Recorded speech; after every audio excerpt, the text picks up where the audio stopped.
What up, JC? Wrong to strong. I've been a little bit serious in my past videos, but you know, I'm feeling, got over my cold, doing good. I had a sinus infection, it was crazy.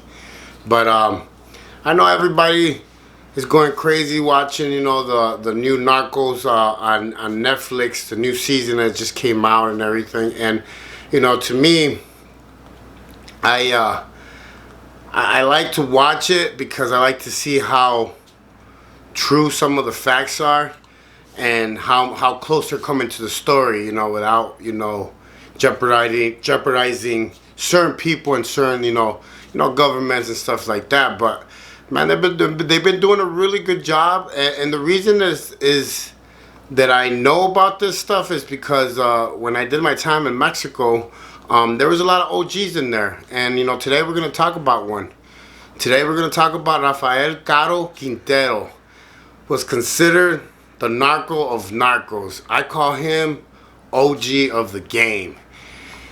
He thought he was untouchable, you know, back in his day, but when you overstep some boundaries with the government and, you know, stuff you're not supposed to do, it gets real quick. Let's get into this.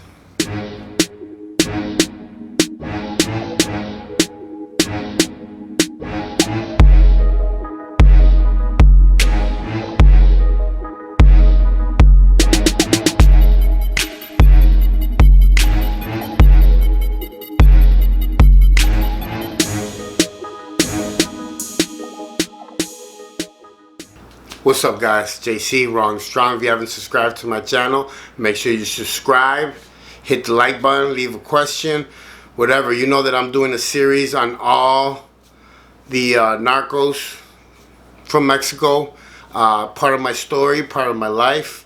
I also have prison stuff on here, and motivation stuff. You know, it's just my life. I share with you my life. I keep it 100%, and that's the way it is. That's the way I am, and that's how it's always gonna be. JC Raw. You know, sometimes I'll be in a good mood. Sometimes I'll be laughing. Sometimes I'll be a fool. But it's just how I am. All right, let's get into this. Caro Quintero is one of the figures in the Netflix popular series Narcos. But it's a true story. This is for real. He was born in October 1952 in Sinaloa, Mexico. He was one of 12 children. His father died, I guess, passed away when he was 14. So as he was the eldest of all the sons, it was his responsibility to you know, take care of the family after his dad passed away. And that's kind of like a Mexican tradition, you know, the man of the house. I was made the man of the house at a very young age, and you know, pretty much got to pick what was gonna be for dinner and stuff like that. But I also, you know, I worked at a very young age, and you know, brought home and gave the money to my mother. He fell into taking care of his family, you know. But he started, you know, he had odd jobs here and there, but Quintero really realized that there was a lot of money in growing weed back in those days. You know, it was very popular, and everybody was smoking it in the U.S. Everybody, I mean, everywhere. Under the guidance of a famous, you know, Mexican drug lord that I'll talk about later also, Pedro Aviles Perez, Quintero took a huge power move in buying more ranches and growing more stuff. You know, like they say, a true product of Sinaloa. You know what I mean? Like a true hustler. That's what it means. By the time he was 29, Caro was already a rising star in the Mexican underworld. In 1997, he partnered with Felix Gallardo and Ernesto Fonseca Carrillo and founded the Guadalajara Cartel, that to this day is the blueprint for all the major cartels in Mexico. It is the blueprint. What that means is that they pretty much designed how a cartel worked, from transportation, delivery, distribution, everything. They had the blueprint that all cartels follow to this day. The Guadalajara Cartel was one of the primary suppliers of heroin, cocaine, and marijuana to the United States in the 1970s and 1980s. In the series in Netflix, Narcos, the show, shows Quintero's downfall when he begins to like get high on coke and he starts getting paranoid. There goes the saying, "Don't get high off your own supply." But I don't think that part had to do so much with his downfall. I think what happens is, and this is just from my point of view, from when I was in that world, the downfall comes from getting power hungry, and especially you start to you start to spiral out of control because you didn't have money before, so now you have money, now you have power, so it kind of messes up your head a little bit. I guess you could call it gives you a big fucking head, and you start to make a lot of mistakes, and that's what happened to me also. Your head gets too big and you start to make a lot of mistakes, and I think that's what happens. I don't think it was necessarily him, being a drug addict that really like messed him up or nothing. Everybody in Mexico, I remember when I used to go back in the day, we used to go to the steakhouse and to all those places. They had what they called back in those days coca lavada. That means pure cocaine, and it was flavored strawberry, different flavors, and it was like the purest form of stuff, and everybody was kind of using it. Like everybody was. I mean, I remember my first guide that I had over there in Apasingan. He was like 12 years old, and he was like, getting down. So, I think the downfall comes from being poor and the power gained to your head. I mean, what do you guys think? Leave a message, leave a comment, tell me what you think, and we'll go from there.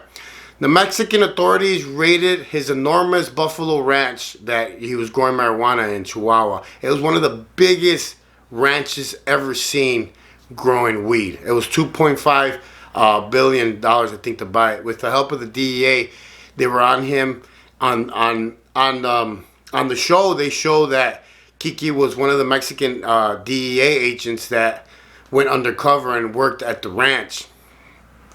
Come on, guys. Why they gotta send the Mexican in? Kiki was found dead after a month, and Kiki, the United States didn't take that too well.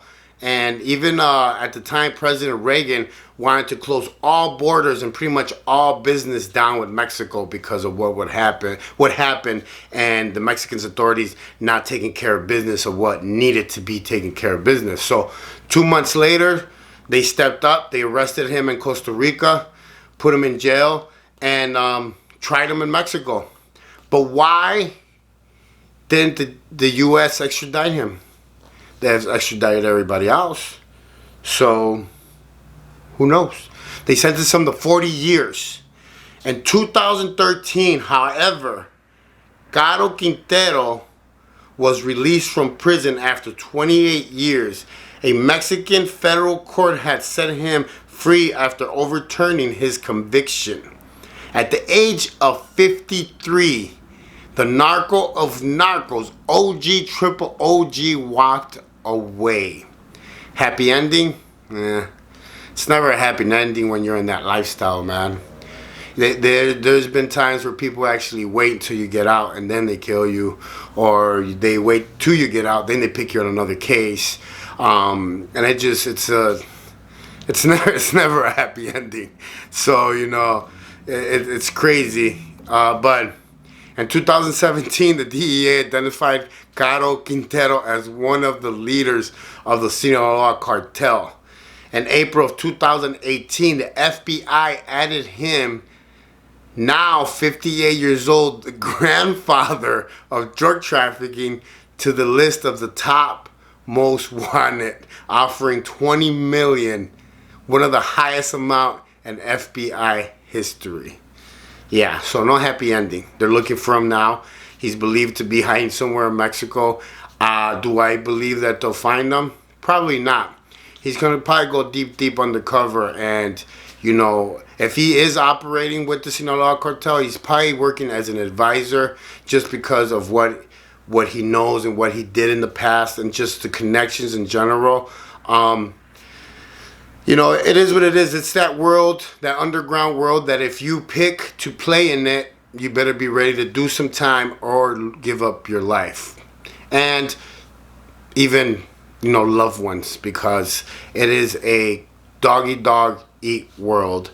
And that's what I express all the time. And I tell you guys that it's not a good thing, man. You know, you could have $1 million, but if you're not able to spend it and you're always paranoid watching over your shoulder because you're afraid somebody's going to do something to you, then it's not really worth it, right? But you guys enjoy that show. Keep watching it because I'm going to keep hitting different narcos in that show. And we're just going to go straight going up the ladder just like I told you guys. We're going to start at the bottom, get all the old guys out the way and start moving up. And then you guys are going to get to know the whole top narco culture in Mexico. You know, my name's JC. I am wrong to strong. Don't judge nobody. Give somebody a hug. Stay in your lane and keep it savage. But most of all, guys, this channel is for educational and entertaining purposes. This is not to glamorize narco culture, prison culture, gang culture, or the underworld drug world. This channel is to share my story, my insight on stuff, and what I think about certain things of the whole gangster culture that we have here in America, because it is a culture here. This is why we have movies, this is why we have music, this is why we have all these things that glamorize this stuff and make some of our kids want to live that lifestyle. So, if you were looking for a cooking channel, you are on the wrong channel. Subscribe, hit the like button, share, tell your friends. JC, I am wrong to strong, and this is my story. True story. I'll check you guys out.